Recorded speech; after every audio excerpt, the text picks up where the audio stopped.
au ciel, au ciel, j'irai la voir un jour. Oui, nous tous. Chacun son tour. Exact.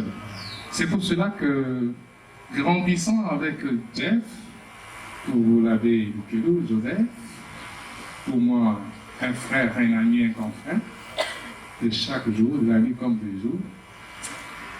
Grandissant, je lui ai toujours dit que nous sommes en train de vieillir. Et gardons notre jeunesse comme un bon souvenir. Nous avons passé la jeunesse ensemble avec lui. Et je lui ai toujours dit, habituons-nous maintenant à vivre un peu au ralenti.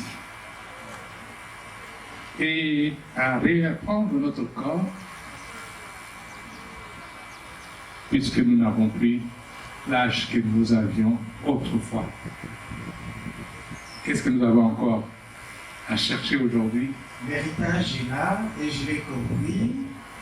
J'interviens de moins en moins et je leur fais confiance. Et voilà, c'est ça, les témoignages que vous voulez entendre aujourd'hui.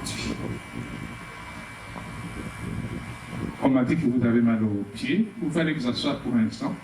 Oui, merci. Non, au dos aussi. Comme moi alors. Exactement. Au moins toi tu es tout. Grâce à vos prières, grâce à vos prises en charge de frères et sœurs de membres de la communauté. Amen. Est-ce qu'on peut applaudir cette communauté?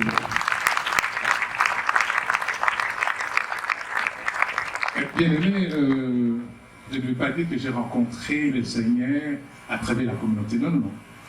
Les autres peuvent le dire, pas moi. J'ai 75 ans, et si je compte depuis que j'étais diacre jusqu'à aujourd'hui, j'ai fait mon année dans les sacerdoces. Maintenant, ça fait 44 ans. Mais je crois qu'il y a longtemps que j'ai rencontré le Seigneur dans les seins de ma mère. Et dès les seins de ma mère. Quand ma mère était grosse de moi, et elle était tellement mince. Quand on a dit qu'il y a une maman, il y a une maîtresse, elle tapé militaire, tout monsieur, l'école catholique. Kama naye, baninga naye, bazaki kosimba simba libumu naye, epi bibi oza moke bongo oyo eze makasa to ezaka moko. Ebi nga nayebi te mpo na eleko wana moye bayebaka makambo lokola lelo eza lisusu te, ezaka te. Kosimbasimba na libumu naye. Mpe ntango akokaki kokema esimbaki te nde baye kopasola libumu na ye oyo babengi lelo césarienne. Mwana oyo aye kobima na libumu oyo ali ya liboso mpe ngai abotamaki na 5 kg 500. J'étais plus gros jusqu'en 2014, j'avais 130 kilos en 2014. 130 kilos.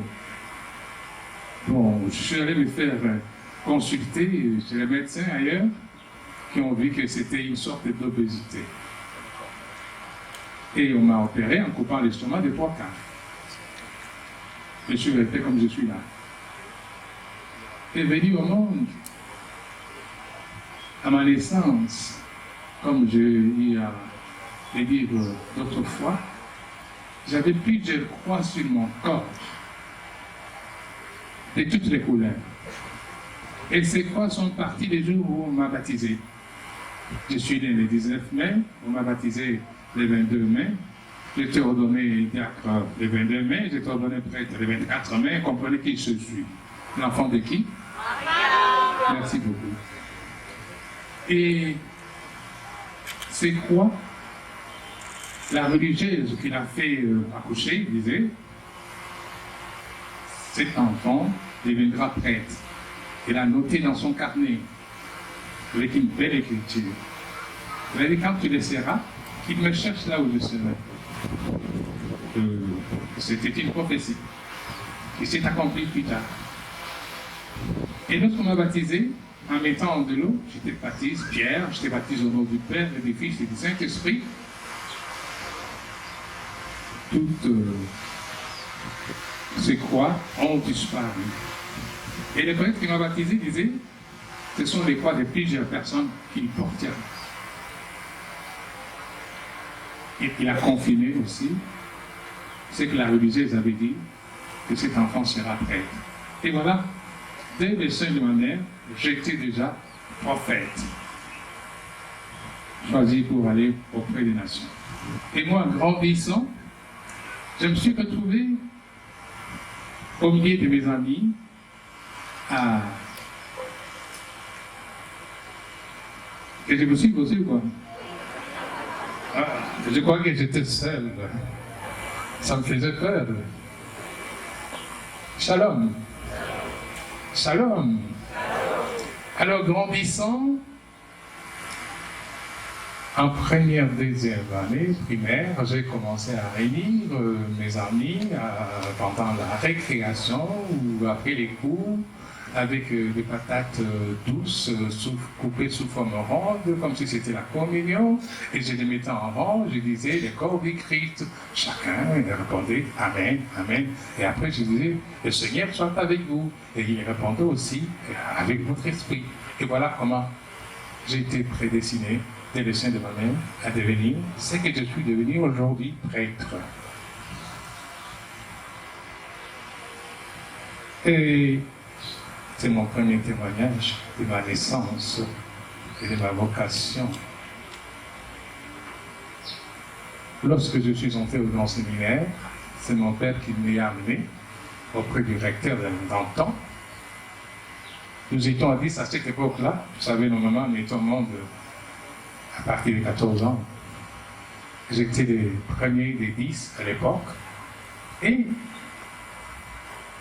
le recteur a posé la question à mon père, mais pourquoi votre premier fils voulait laisser entrer au séminaire au lieu de faire entrer à l'université pour qu'il puisse aider la famille plus tard?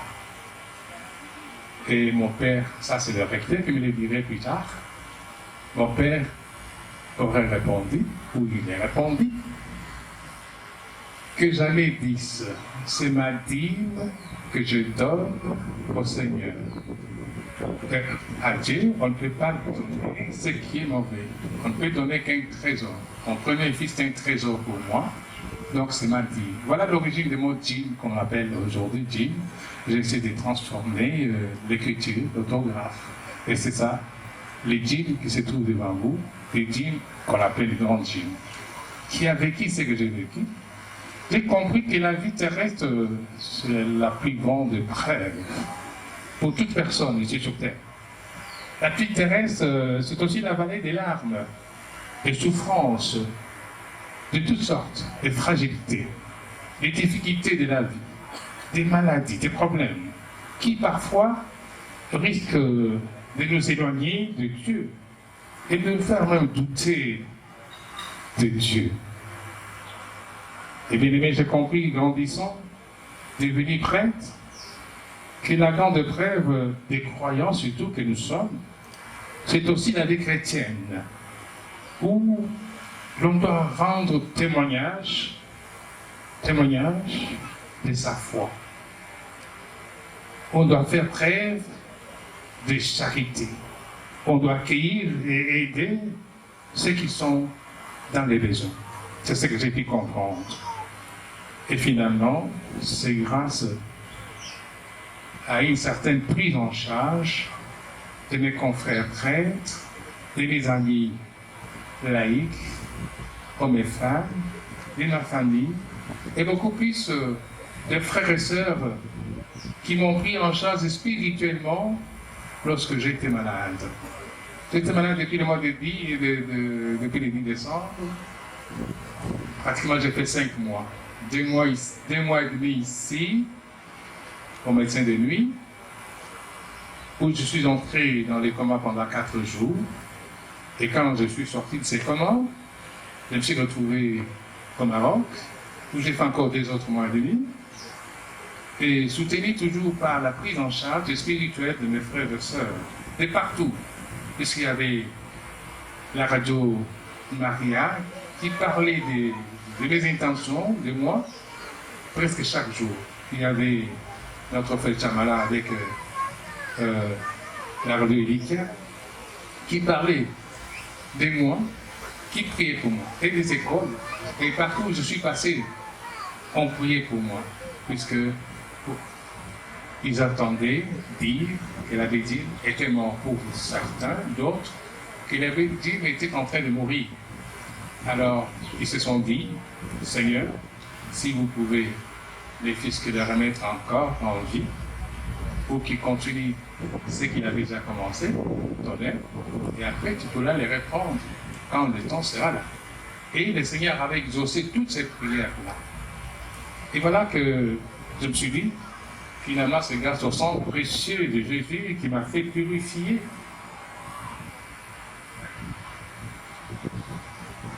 Qui pouvait me faire purifier pour être digne de me tenir devant lui. Et les louer comme je les loue là aujourd'hui, pour l'éternité, au milieu des anges et des archanges. Et voilà que ce sang de Jésus-là, que vous autres frères et sœurs avez invoqué, la nuit comme le jour, en se privant, en faisant des sacrifices, des jeûnes et des prières, qui m'ont relevé aujourd'hui grâce à vos prières, grâce à vos intercessions. Je rends témoignage au Seigneur grâce à la puissante prière des frères et sœurs que vous êtes. Il était cela, je n'allais pas m'en sortir. Puisque je me rappelle d'après ce que les médecins m'ont dit, lorsque je mourrais, j'osais justement partir, bon appétit. Oui, un des confrères qui m'a soutenu toujours, comme l'avait dit. Alors, je me voyais partir les premiers jours quand je suis entré dans les commandes, après ce que les médecins me disaient. Il y a eu les cardinals qui étaient là, il y a eu des auxiliaires, il y a eu des abbés qui étaient là, et je leur disais au revoir. Je ne me souvenais pas de ça, mais c'est ce que les médecins m'ont dit. Je disais au cardinal, les abbés cardinal, au revoir, merci. Il dit non, ne partez pas encore, on a besoin de vous, monsieur l'abbé. Et d'autres abbés, les auxiliaires qui étaient là, et c'était pareil. Abbé Yenga, Kabla Malem. Alors, et bon appétit en même temps. Et puis, je disais même la lecture qu'on devait lire le jour de ma mort. C'était ce jour-là pour moi. Et qui devait faire la lecture, qui devait prêcher. Et qui devait faire ma tombe. J'ai cité même son nom. Et après, c'est que les témoignages du médecin m'ont dit. Et je me suis vu partir. Et c'était le premier jour. Le cardinal était là pendant 2h30. Peut-être que par la prière, par l'onction malade, ils me verront revenir. Et ce n'était pas le moment pour le Seigneur. Il voulait encore mettre à l'épreuve des frères et sœurs qui priaient pour moi. Et le premier jour est passé. J'étais déjà parti.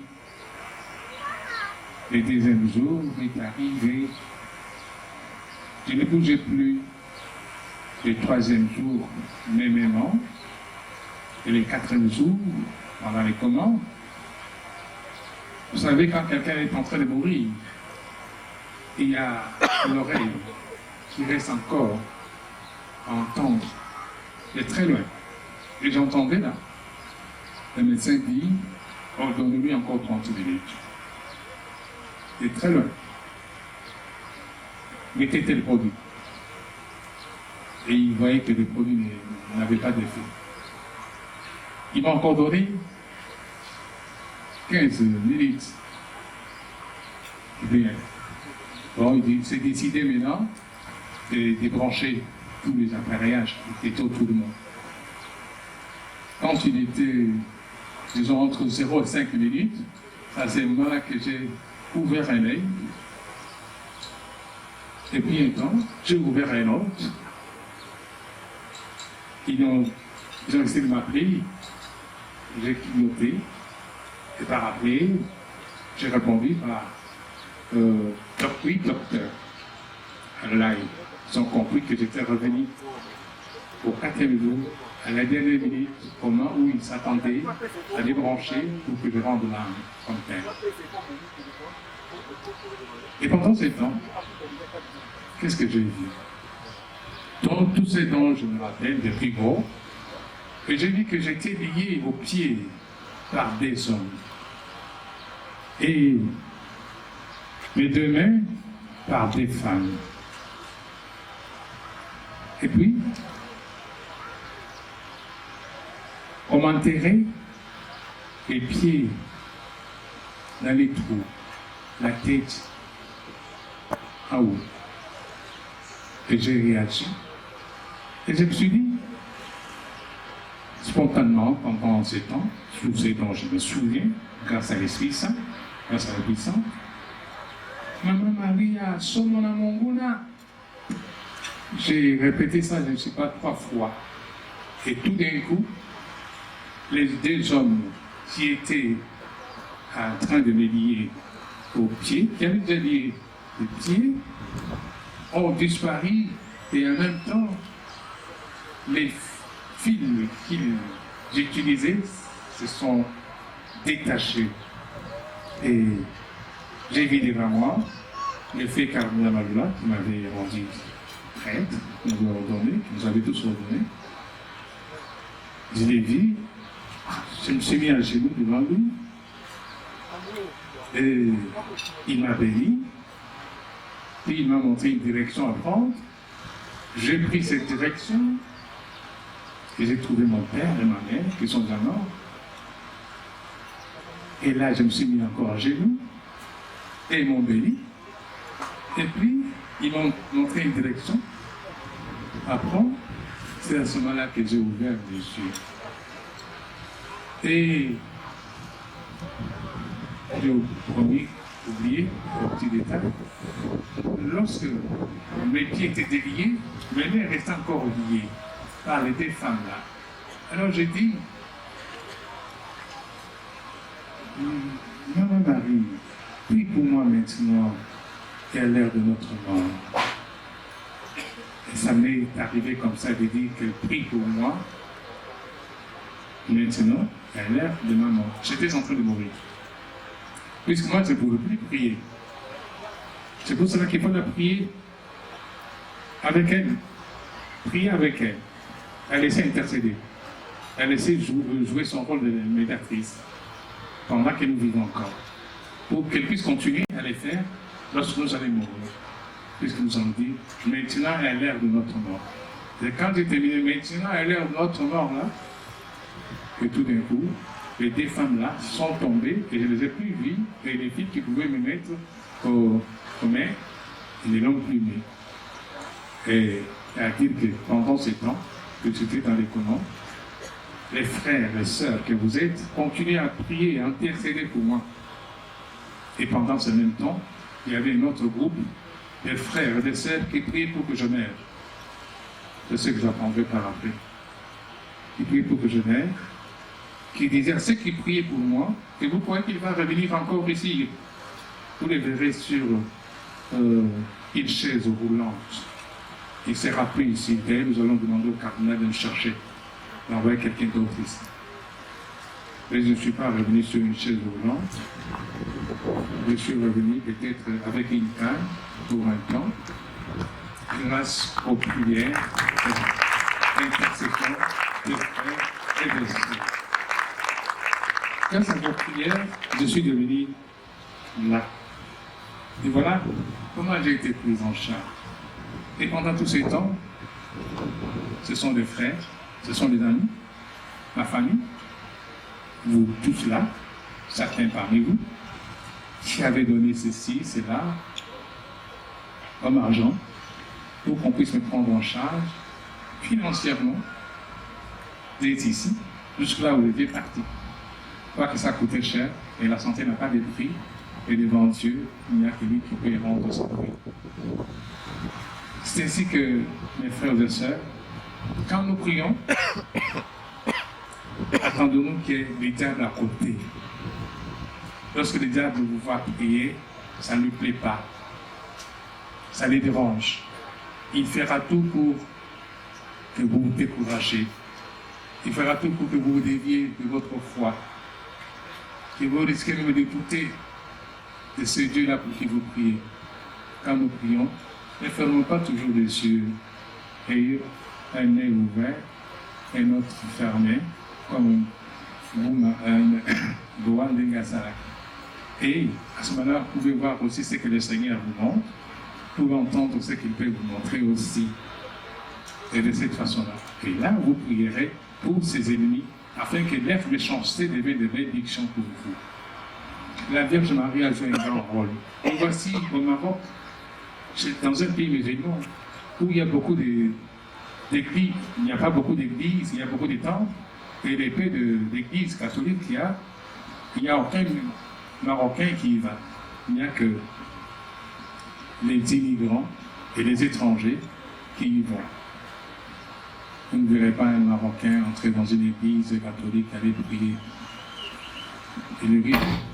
Il risque d'être condamné, il risque d'aller en prison.